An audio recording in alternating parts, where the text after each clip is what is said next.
क्या आप बहुत ज़्यादा परेशान हो चुके हैं क्योंकि रिलैक्सो कंटिन्यूसली डाउनफॉल दे रहा है। रिलैक्सो फुटवियर्स लिमिटेड, जैसा कि वैसे फ्रेंड्स, एक दिन में 3% का डाउनफॉल है, 5 डेज में 5% का, 1 मंथ में अगर देखिए तो 12% का, 6 मंथ में अराउंड 4% के आसपास का।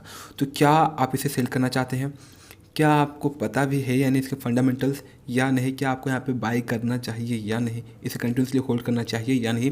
ये सारी क्वेश्चन का आंसर हम इस वीडियो में डिस्कस करने वाले हैं। सो वीडियो को अंत तक जरूर देखिएगा अगर आप क्लैरिफिकेशन चाहते हैं रिलैक्सो फुटवियर्स लिमिटेड के बारे में कि क्या ये वापस ऊपर जाएगा या नहीं। तो फिर चलिए शुरू करते हैं इस वीडियो को बिना लेट किए। इस वीडियो को स्टार्ट करने से पहले आपसे एक छोटा सा रिक्वेस्ट है, अगर आप इस चैनल पर पहली बार विजिट कर रहे हैं तो प्लीज़ चैनल को जरूर सब्सक्राइब कर लीजिएगा।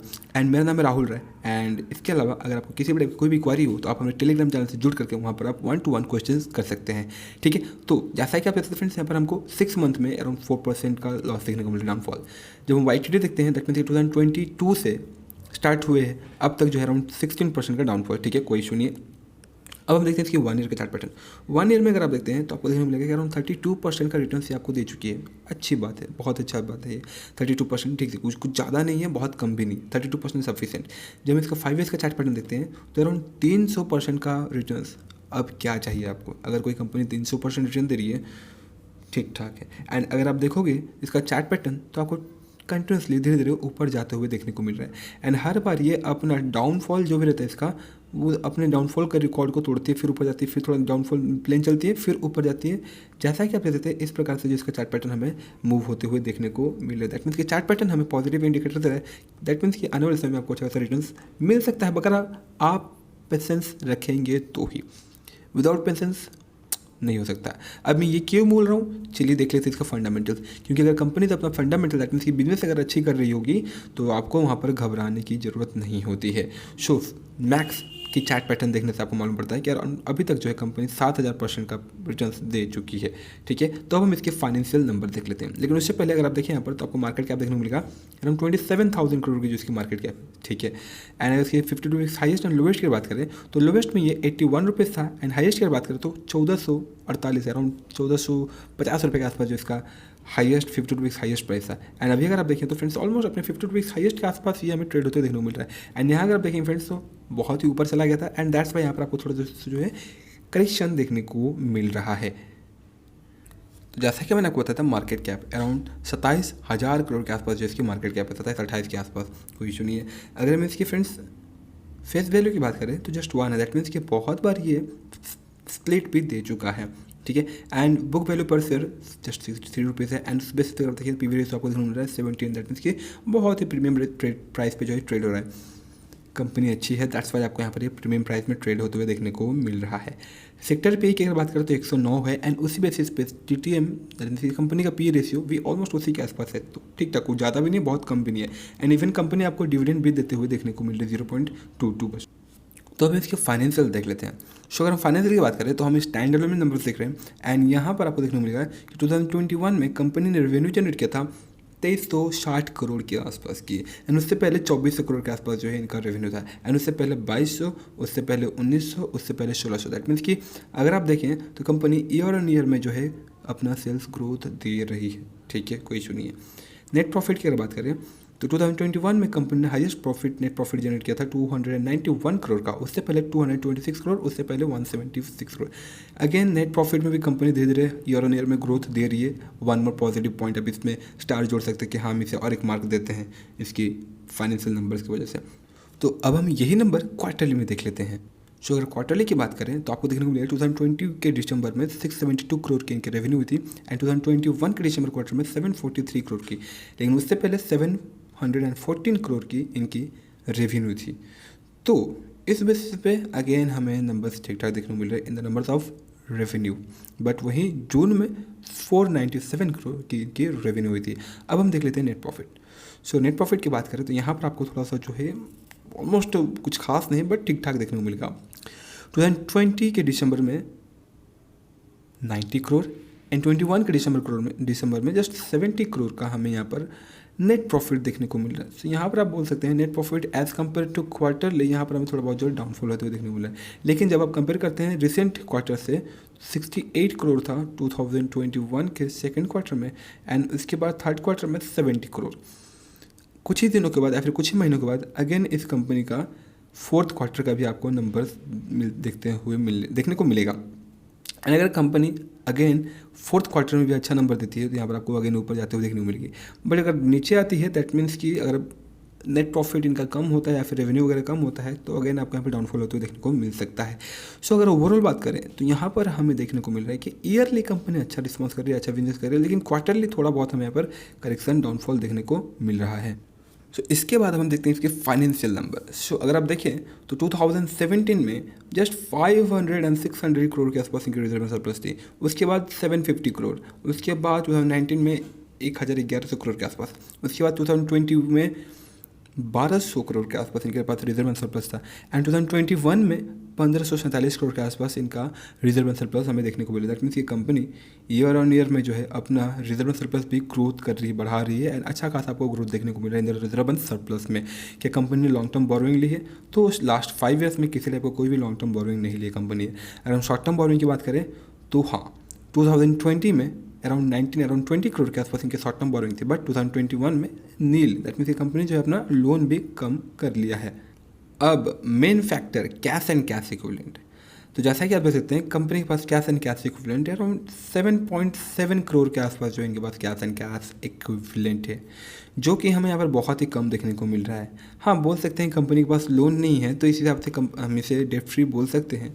बट अगर आप देखें तो डेट फ्री के अलावा यहाँ पर अगर देखें ट्रेड रिसीवेबल 181 करोड़ की है एंड इनके पास कैश सिर्फ और सिर्फ 7.69 करोड़ का है। तो ये एक बहुत ही बड़ा नेगेटिव पॉइंट हमें बनते हुए देखने को मिल रहा है। अब इसका मतलब क्या है आइए मैं आपको समझा दूँ। कंपनी सेल्स कर रही है, बिजनेस कर रही है, लेकिन इनका जो पैसा है वो यहाँ पर फंस जा रहा है। ये पैसा जो है कम्प्लीटली इन्हें नहीं मिल रहा है। अगर इन्हें मिल भी रहा है तो जस्ट 7 करोड़, उससे पहले 4 करोड़, उससे पहले 2 करोड़, 4 करोड़, इस प्रकार से जो है कंपनी के हाथ में पैसा आ रहा है। सो ये एक थोड़ा सा हमें नेगेटिव पॉइंट देखने को मिल रहा है। आई होप कि जो ट्रेड रिसीवेबल है ये भी क्विकली कंपनी को मिल जाए, एंड ट्रेड रिसीवेबल अगर आ जाता है तो कैश एंड कैश इक्विवेलेंट भी यहाँ पर हमें बढ़ते हुए देखने को मिल जाता है।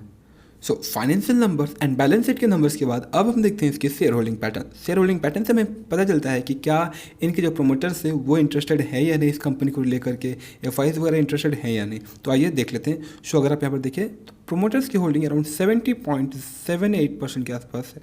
बहुत अच्छी बात है, होल्डिंग प्रोमोटर्स की बहुत बड़ी हम देखने को मिल रही है।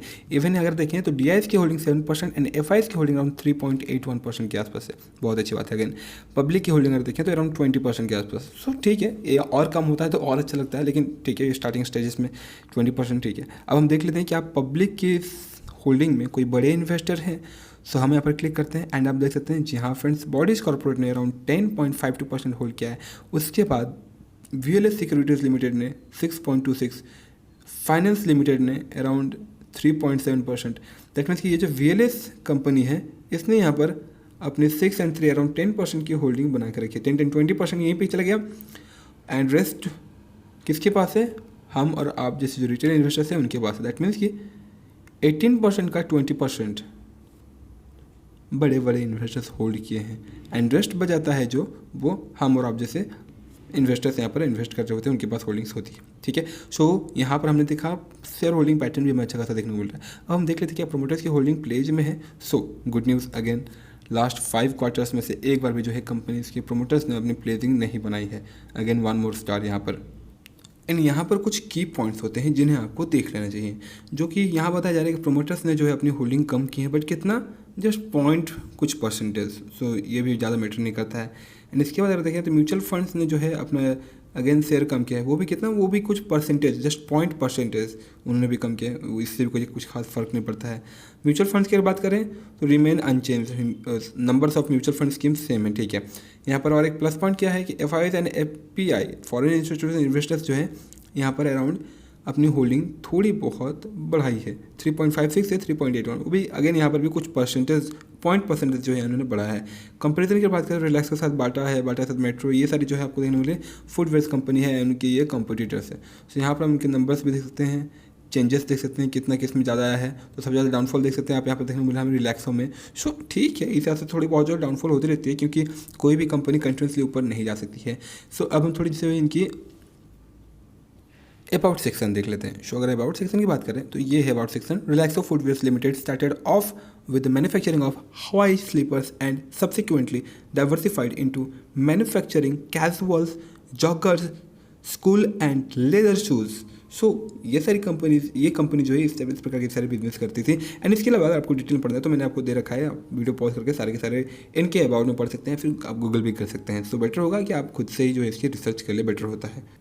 एंड एट द एंड में हम ना इसका एक अगेन चार्ट पैटर्न रिवाइज कर लेते हैं। 5 ईयर्स का चार्ट पैटर्न आपको देखने को मिल रहा है। कंपनी जो है धीरे धीरे ऊपर जाते हुए आपको देखने को मिल रही है। ऐसा नहीं है कि कंपनी ऊपर गई फिर डाउनफॉल ऐसे चल रही है, ऐसा नहीं है। सो हर बार जो है कंपनी अपना ये रिकॉर्ड तोड़ रही है। ये एक बहुत ही पॉजिटिव एंड प्लस पॉइंट हो जाता है। इसका मतलब ये है कि अगर आपको यहाँ पर डाउनफॉल देखने को मिला लास्ट 5 मंथ में या फिर 1 मंथ में, दैट मीन्स कि आपने इस स्टॉक को जो रिसेंटली बाई किया एंड ऐसे सिचुएशन में बाई किया जब ये, लेट मी शो यू, जब ये अपने ऑल टाइम हाई पर ट्रेड कर रही थी। सो ये गलती आपकी है। जी हाँ, नो डाउट कि आपने रैली को चेज करते हुए बाई किया है। अगर आप इसी स्टॉक को 1 ईयर पहले बाई किए होते तो आप इजीली आप यहाँ पर 32% इंजॉय कर रहे होते। बट फिर भी अभी भी कोई बड़ी गलती आपने नहीं की है। आने वाले समय में ये आपको अगेन ऊपर जाते हुए देखने को मिलेगा। अगर आपने यहाँ पर भी बाई किया था तो ये कोई गलती नहीं है, चलेगा। कंपनी जब बहुत ज़्यादा ऊपर जाती है तो नो डाउट वहाँ पर आपको थोड़ी बहुत जो डाउनफॉल होते हुए देखने को मिलेगी। इवन कंपनी के बिजनेस भी अच्छे हैं, दैट मीन्स कि रिलैक्सो के रिलैक्सो फुटवेयर्स के एंड इसके हमें फंडामेंटल एंड बैलेंस शीट वगैरह भी स्ट्रॉन्ग देखने को मिल रहा है। हाँ, एक सेक्शन था कैश एंड कैश इक्विवेलेंट जो कि सेटिस्फाइड नहीं था। इसके अलावा जो भी बाकी सेक्शन हमने देखा, लाइक शेयर होल्डिंग पैटर्न, यहाँ पर हमें एक स्टार मार्क देखने को मिलता है। बैलेंस शीट भी ठीक ठाक है, फाइनेंशियल नंबर भी ठीक है, जबकि क्वार्टरली नंबर्स में हमें थोड़ा बहुत डाउनफॉल देखने को मिल रहा है। एंड इसके अलावा जो भी हमने फैक्टर्स देखे सारे, इवन चार्ट पैटर्न भी अगर आप देखें तो चार्ट पैटर्न में भी हमें स्ट्रॉन्ग मतलब इसकी ग्रोथ होते हुए देखने को मिल रहा है। So from all that point of view, all that factor, मैं आपको यही रिकमेंड कर सकता हूँ कि अगर आप इसे बाई किए हैं तो आप इसे होल्ड करें लंबे समय के लिए एंड आपको लॉन्ग टर्म में अच्छा रिटर्न्स मिल सकता है। बट फिर भी ये वीडियो सिर्फ और सिर्फ एजुकेशनल पर्पज़ के लिए थी। आपको बाय करना है या नहीं, ये फाइनल डिसीजन आपका अपना ही होना चाहिए। दैट्स ऑल फ्रेंड्स, आशा करता हूँ कि आपको ये वीडियो यूजफुल एंड इन्फॉर्मेटिव लगी होगी। अगर आपको वीडियो अच्छी लगी हो तो प्लीज़ वीडियो को जरूर लाइक करिएगा, साथ ही साथ चैनल को भी जरूर सब्सक्राइब करिएगा। किसी तरह कोई क्वारी हो तो आप कमेंट बॉक्स में कमेंट कर सकते हैं या फिर आप हमारे टेलीग्राम चैनल से जुड़ करके हमें 1-to-1 पूछ भी सकते हैं। सो फ्रेंड्स, तब तक के लिए जय हिंद, जय Bharat and thanks for watching.